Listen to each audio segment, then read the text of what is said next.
नवरात्रि के प्रथम दिन घट स्थापना और अखंड ज्योत जलाई जाती है। 9 दिनों तक नवरात्रि का पावन पर्व बड़ी ही धूमधाम से मनाया जाता है। नवरात्रि के दौरान मां के 9 रूपों की पूजा अर्चना की जाती है। नवरात्रि के प्रथम दिन मां के प्रथम स्वरूप मां शैलपुत्री को पूजा जाता है। मां शैलपुत्री की पूजा करने से व्यक्ति की सभी मनोकामनाएं पूरी होती हैं। दरअसल पर्वतराज हिमालय के घर पुत्री रूप में उत्पन्न होने के कारण माता का नाम शैलपुत्री पड़ा। माता शैलपुत्री का जन्म शैल से हुआ, इसलिए इनकी पूजा से जीवन में स्थिरता आती है। मां को वृषारूढ़ा उमा नाम से भी जाना जाता है। उपनिषदों में मां को हेमवती भी कहा गया है। इसके पीछे की क्या कथा है, आइए सुनते हैं। प्रथम शैलपुत्री माता जो है दुर्गा माता का ही एक रूप है। इनका जन्म राजा दक्ष के यहाँ हुआ था।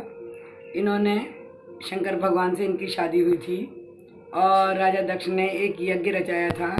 उसमें इनको निमंत्रण शंकर भगवान को नहीं दिया गया था।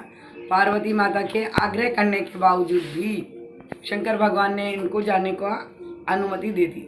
वहाँ जाकर इन्होंने देखा कि सभी देवताओं का आह्वान हुआ है और शंकर भगवान का निरादर हुआ है, तो उस पर उनको बहुत ग्लानि हुई। उन्होंने जाकर देखा कि वहाँ पर सिर्फ माता ही उनसे बोली, इनके पिता राजा दक्ष इनसे नहीं बोले। इन्होंने अपमानित होकर हवन कुंड में अपनी को समर्पित कर दिया। उसके बाद जब शंकर भगवान को पता चला कि ऐसा हुआ है, तो उन्होंने इनको सती को अपने कंधे पे इनकी अर्थी को उठाकर चल दिया और राजा दक्ष को श्राप दिया। ठीक है, इसलिए इन्हें सती भी कहा जाता है। शैलपुत्री माता की पूजा धूप दीप हवन आहुति पूजा के द्वारा ही हम लोग इनका एक कलश स्थापित करते हैं और इस प्रकार हम अपनी लंबी उम्र, संतान, धन, लक्ष्मी इसकी प्राप्ति के लिए हम लोग पूजा पाठ करते हैं। गौरतलब है कि इनकी आराधना से हम सभी मनोवांछित फल प्राप्त कर सकते हैं। मां शैलपुत्री का प्रसन्न करने के लिए ध्यान मंत्र जपना चाहिए।